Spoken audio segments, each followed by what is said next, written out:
மீள முடியாத கடன் தொகையிலிருந்து மீண்டு வருவதற்கு ஓரை நேரங்கள் நமக்கு பயன்படும். அப்படிப்பட்ட ஒரு முக்கியமான ஓரை தான் செவ்வாய் ஓரை. செவ்வாய்க்கிழமையில வரக்கூடிய செவ்வாய் ஓரையில என்ன செய்தால் கடன் அடையும், பணம் சேரும் என்று பார்க்கலாம். எந்த ஒரு சூழ்நிலையிலும் கடன் வாங்குவதை முடிந்தவரை நம்ம தவிர்ப்பது நல்லது. கடன் சுமை அதிகரித்தால் நம் வாழ்க்கையே சுமையாக மாறிடும். இந்த நேரத்துல நீங்க உங்க கடன் தொகையிலிருந்து ஒரு சிறு தொகையை கொடுத்துட்டு வந்தீங்கன்னா சீக்கிரத்திலேயே கடன் அடையும். அது மட்டும் இல்லாம நகை அடகு வச்சிருக்கீங்க அப்படின்னா நகை மீட்பதற்காக கொஞ்சம் தொகையை நீங்க கொடுத்துட்டு வரலாம்.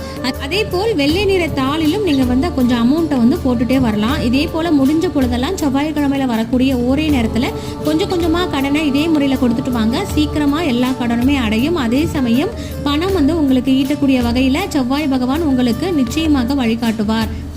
முடிந்தவரை நம்பிக்கையோட செவ்வாய்க்கிழமையில காலை 6 to 7, மதியம் 1 to 2, மாலை 8 to 9 இந்த நேரங்கள் அனைத்துமே செவ்வாய் ஓரை நேரமாகும். இதில் 2 நேரங்கள் முக்கியமான பலனை தரும்.